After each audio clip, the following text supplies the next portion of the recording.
As we inch ever closer to the inauguration of President Donald Trump, I understand that we also inch closer to a time of increasing scrutiny and public persecution in opposition to Donald Trump and those who seem in any way to align with the conservative Republican right wing vision of the world.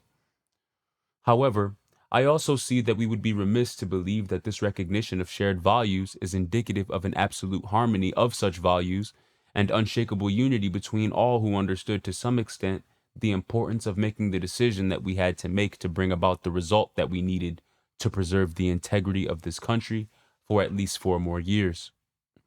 It is certainly not a fragile foundation, but there are those who were only recently converted or half hearted who knew more to be wary of the wickedness of Kamala Harris and the Democratic Party's agenda than that the foundation of this nation is beset by principles and values like integrity, opportunity, and unity. That such principles are what Americans like myself voted for in this past election. This can be observed through some of the attitudes that have seemed to rear their heads as the weeks have passed by, which have seemingly been unable to contain their patience and thus their civility in the form of reinvigorated white racial pride or immigrant pride to the point of making comparisons to native-born Americans. I cannot make it clear enough that my purpose is to strengthen my country and to bring us closer to unity than we have apparently ever been in our history. Racial divide has torn us apart so deeply that it has ripped our families apart, turned our country into a legislative mess, and even gone so far as to completely prioritize non-American citizens over American citizens. Beyond all this, the United States of America has still somehow managed to remain the #1 country in the world in the hearts and opinions of citizens and non-citizens in the sense of opportunity and upward mobility. Although it has remained that regardless of all that has transpired over the years, American problems have always remained American problems. We have avoided for far too long that America's domestic problems have stifled America's progress in critical ways, which have, unsurprisingly, steered the country in wrong directions multiple times, including by electing politicians who lack integrity or goodwill for this country and thereby humanity, and supporting legislation which has served to destroy all of us economically, socially, and even physically. If we wish to refrain from subjecting ourselves to falling into the rule of tyrants and extinctionists, then we should be sure to be wary of those who claim to be within our circles who carry a philosophy of a continuation of cruelty and subjugation toward individuals who have proven, at least with their vote, that they support the same cause. Most notably, I am referring to individuals who maintain a perspective of unscrupulous racial divide and immigrants who think they are better than native-born Americans. It can be truly said that just about anyone in their right minds who voted for Donald Trump at least believe that there is a natural order and hierarchy that is predicated upon the work and contributions that we make to our society. Whether or not they actually fulfill this responsibility to their society is another question. But at the end of the day, this can only be observed or revealed by individuals themselves. And if we do maintain that we are in a country that champions equal opportunity, merit, and justice, then that means that we understand the potential that an individual has, and especially how that potential relates to a larger good. Let me say that again. It can be truly said that just about anyone in their right minds who voted for Donald Trump at least believe that there is a natural order and hierarchy that is predicated upon the work and contributions that we make to our society. Whether or not they actually fulfill this responsibility to their society is another question. But at the end of the day, this can only be observed or revealed by individuals themselves. And if we do maintain that we are in a country that champions equal opportunity, merit, and justice, then that means that we understand the potential that an individual has, and especially how that potential relates to a larger good. We can steer each other toward that larger good, and we can also set the example that shows that we do not support those who do not seek to serve the larger good. These are the United States of America, and truly any nation is not successful if not for being unified. But alas, it is in our name. And we are present in this time to witness that our unity has been so lacking that it is no surprise that we are as divided as we are from a social standpoint as we are today. How is it that we are considered to be so advanced as a country and yet are still dealing with these fundamental levels of what it means to be a country? There are 41 first world nations, and the United States is easily the most recognizable of them.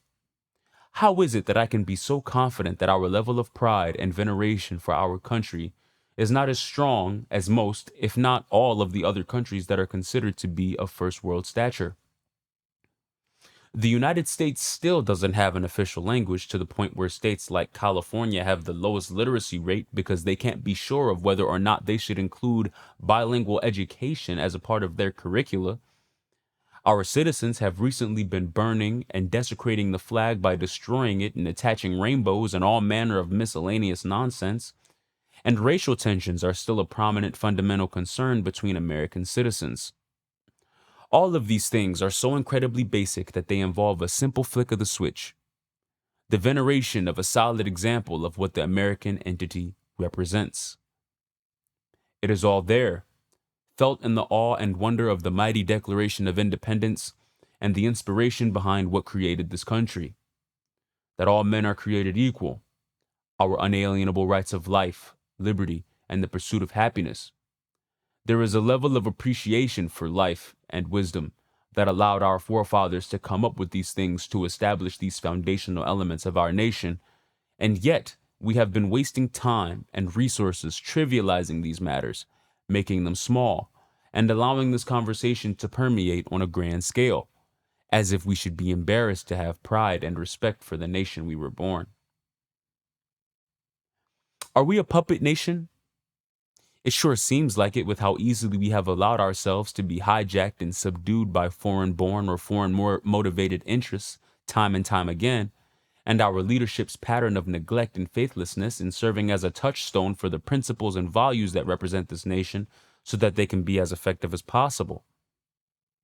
A nation is born out of people as individuals first, and the election of a leader is indicative of a representative who embodies the values of the nation. So to some extent, I understand how it can be created as an expectation by the elected leadership to set an example for the people in how to reach their highest selves and maintain their highest performance. However, again, the nation is born from the people, and the people create the reason for the nation to exist. So it is understandable that it becomes evident at times for the people to reassume domain of the reins over what they believe embodies the nation they want to live in. I mean, fundamentally, even when individuals take business level classes, the introductory classes take time to remind us of our responsibility to our communities, our nation. It is a leader's task to take on such a position as an entrepreneur business type of position. It takes on a holistic approach that involves much more than just a title and a set of tasks that correlate to a goal. Among all these objects is still a spirit being embodied, and that spirit more or less is intended to take a tangible form by the enumeration of a pseudonym, alias, incorporation, entity as recognized by the business and nation. I challenge you, viewer, to question for yourself the types of principles, tenets, and values that make up a nation like the United States that was founded on individuals having the ability to pursue their freedom in the ways that people have been able to pursue it, as set by celebrated examples like Alexander Hamilton and Benjamin Franklin. Say what you want about whatever you may believe you know about the history of individuals like these, but their capacity for success was not determined by the color of their skin. It was determined by their willingness and capacity to contribute and the recognition of their works, therefore. Anyone who actually pursues lives like these understand to some extent that all of these, and other nuances in between, require their own level of work in order to bring them into fruition. Within this, it should also be recognized that everyone does not and cannot participate to the same capacity. And there is no need for feelings of embarrassment or even pity when we are humbled by the gravity of our reality. How much more proud can we be of ourselves than that we are meaningfully contributing?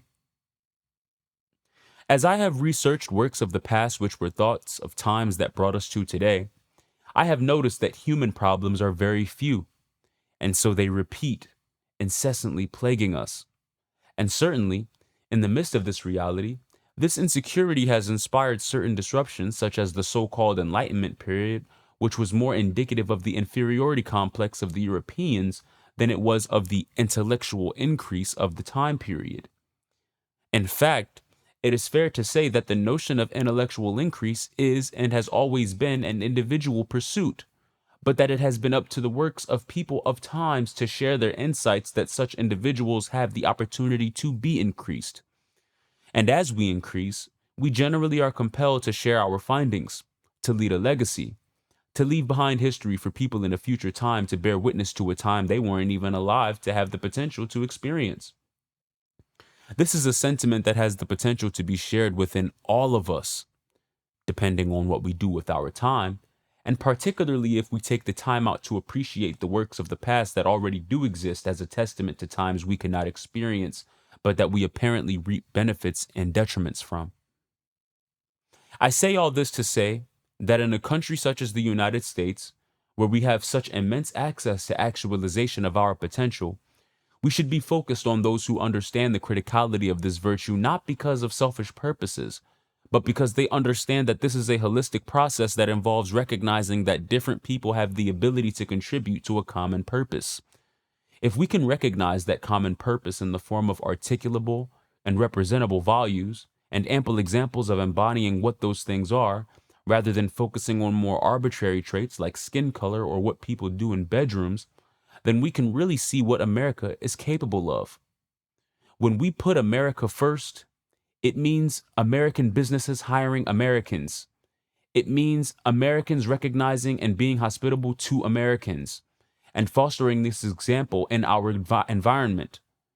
It doesn't mean empowering women over men or encouraging homosexuality and sexual confusion. We are a nation because we produce things, not just because we want to have a name for ourselves. Our parents give us that. The fact that we have continually missed the mark on this fact is part of the reason why we have been placed in such a position to lose focus on what really matters. Because it is more evident now than ever that America doesn't mean shit to Americans. And it is largely because the people have given up. And that is recognized on the grander scale. It would be much different if I observed a steady consistency of appreciation for our culture. Not one that is one-sided to the point of desecration of our flag or oppression of other whole American peoples due to the color of their skin, that our leadership would take us more seriously when we talk about putting America first and not constantly substituting us for immigrants, legal or illegal, women, and homosexuals. First, the white race must thoroughly atone for what has been done to the black race, and then we can go from there. And no, I refuse to acknowledge that this includes embracing more homosexuality and degeneracy in our society. Just in recognizing that the true difference between people is those who want to contribute and those who don't. Those with ears, let them hear.